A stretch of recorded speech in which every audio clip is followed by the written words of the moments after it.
Alright, today we're going to be finding out why the war on drugs is a huge failure. Over 40 years ago, US President Richard Nixon declared drug abuse public enemy number one, It is. starting an unprecedented global campaign, the war on drugs. Today, the numbers are in. The war on drugs is a huge failure with devastating unintended consequences. I agree. I mean, you can tell it's a failure because drug use is still very, very prevalent.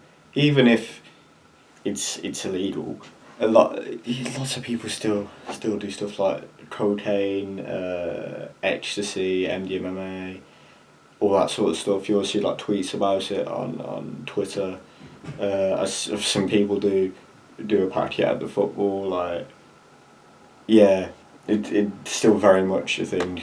It led to mass incarceration in the US, to corruption, political destabilization and violence in Latin America, it's not good. Asia and Africa, to systemic human rights abuses across the world. It negatively affected the lives of millions of people. All of this while we waste billions of dollars every year only to create and fuel powerful drug cartels, while the goal of the war on drugs seems less achievable than ever: a world without drugs. How could this happen? Right, this is what I'm gonna say. Personally, I think the best way to handle drugs is to decriminalise drugs, make them legal, and then you can regulate drugs. It's a lot less likely someone's going to take drugs that are terrible. I'm not saying drugs aren't bad. I'm saying drugs that are like terrible. If it's regulated and you can try and make them as safe as possible. If it's just unregulated, it can be anything. You know. The core strategy of the war on drugs is no drugs, no problems. That's So not true. almost all of the efforts in the last few decades have been focused on eradicating the supply of drugs and incarcerating drug traffickers. It's not. But this not ignores the possible. most fundamental of market forces, supply and demand. Exactly. If you reduce the supply of anything without reducing the demand first, its price goes up. This might lower sales for many products, but not for drugs. The drugs market is not price sensitive. Drugs will be consumed no matter what they cost. So the effect is to encourage production of more drugs and recruitment of more traffickers, which increases availability. Yeah, so the effect, right, of them reducing the supply means the prices go up. So all you're doing is making it more expensive for drug users, and because they're still using it anyway, you're just making people poorer for no reason. This is also known as the balloon effect. Even if drug production or a major supply route is destroyed, the supply for the end user is not reduced. A perfect example of this is crystal meth. The US government tried to stop its production by strictly regulating the sale of chemicals used to manufacture the drug. This forced big meth producers out of business, but the unintended consequences were that thousands of small-scale operations started all over the country, mostly in small towns and rural communities, using Breaking chemicals that weren't regulated. In response to this, some US states wanted to reduce the supply of homegrown meth by regulating even more chemicals, which reduced small-scale meth production drastically. But the supply of meth still stayed the same.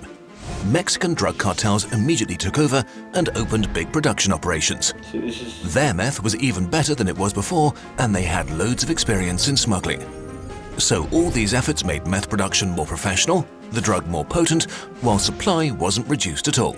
ridiculous. You can't win this war on the supply side. No, Not you only cannot. are drugs widely available, demand unbroken, and some drugs purer than in the past, with a budget of around $30 billion, the US Drug Enforcement Agency has an efficiency rate of less than 1% when it comes to stopping the flow of drugs into the US and inside the US. That's ridiculous. For as many well. minors around the world, it's as easy to get illegal drugs as alcohol.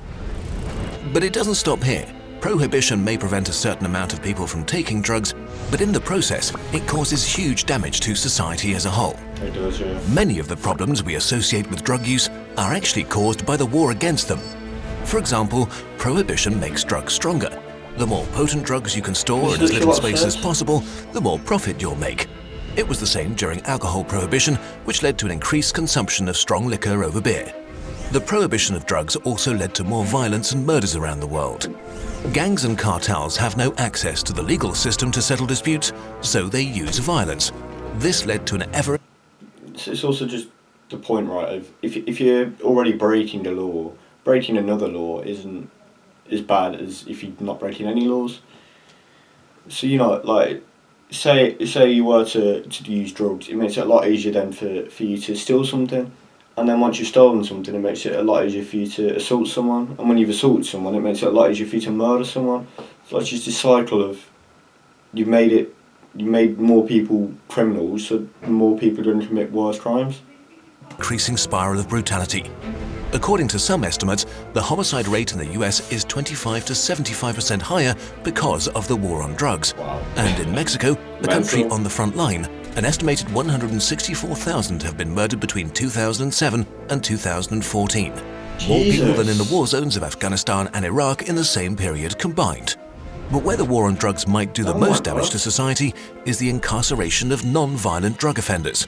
For example, the United States, one of the driving forces of the war on drugs, has 5% of the world's total population, but 25% of the world's prison population, What? largely due to the harsh punishments and mandatory minimums. Minorities Right. suffer because of this especially. That's absolutely ridiculous. 5% of the world's population, but 25%.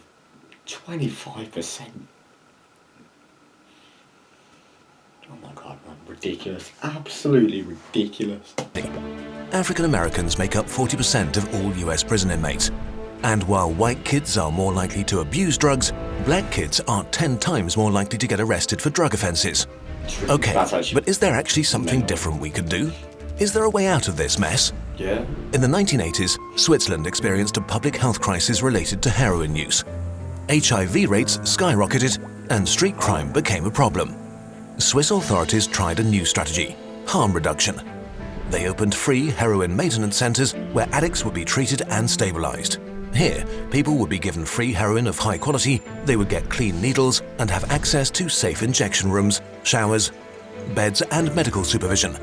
Social workers helped them find housing and deal with other problems in their lives. Shit, really. The really results good. were a sharp drop in drug-related crime, and 2/3 of the people in the centres got regular jobs because now they could focus on getting better instead of financing their addiction. Today, over 70% of all heroin addicts in Switzerland receive treatment. HIV infections have dropped drastically. Deaths from heroin overdoses have dropped by 50%. And drug-related street sex work and crime has been reduced enormously. So there are It's mental. So, literally just reducing the harm makes it better. Crazy. methods that are not only way cheaper, but also actually work instead of creating more problems. Drug prohibition led to a system that bulldozes human rights, costs vast sums of money, and creates a lot of human misery, all in pursuit of an unobtainable goal. After 40 years of fighting, it's time to finally end the war on drugs and move on to something better. There we go. We found out the war on drugs is a huge failure because they're trying to accomplish an impossible task. Looks like we need to take a leaf out of Switzerland's book and try and help people addicted to drugs instead of locking them up.